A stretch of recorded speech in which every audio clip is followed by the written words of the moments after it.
BNP, Awami League, জামাত, জাতীয় party, ইসলামী আন্দোলন, জাসদ, বাসদ, খেলাফত মজলিস, খেলাফত আন্দোলন, জমিয়ত, যেই দলে করি আমরা সবাই এই ব্যাপারে একমত হতে হবে যে আওয়ামী লীগ, বিএনপি এদেরকেও আমাদের পরামর্শ থাকবে যে প্রধান যাদেরকে ভবিষ্যতে বানাবেন আর নারী চিন্তা করেন না, পুরুষকে বানান।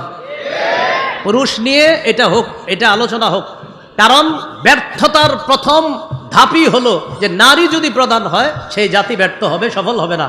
এই জন্য আমি শ্রদ্ধার সাথে বলি, বিএনপি যারা তাদেরও হয়তো প্রধান এখন কোনো পুরুষকে তারা বানাবে, এরকমই বোঝা যাচ্ছে। আওয়ামী লীগ যারা তাদের ভবিষ্যতে রাজনৈতিক অবস্থা কি হবে এটা রাজনৈতিক ব্যক্তিদের ব্যাপার, সেটা আমরা জানি না। কিন্তু আমি বলবো তারা যদি এদেশে রাজনীতি করে, তাদের ভবিষ্যতে যদি তারা রাজনীতি করে, তারাও যেন পুরুষ নিয়ে চিন্তা ভাবনা করে, এটা ভালো হবে। আর আমাদের ইসলামী দল যারা আলহামদুলিল্লাহ সবার প্রধানরা আলহামদুলিল্লাহ সবাই পুরুষ আছে। জাতীয় পার্টি আবার দুই দল, এক দলের প্রধান পুরুষ আবার আরেক দলে মহিলা। আমরা আশাবাদী তারাও মহিলা বাদ দিয়ে কোনো পুরুষকে প্রধান হিসাবে কল্পনা করবে।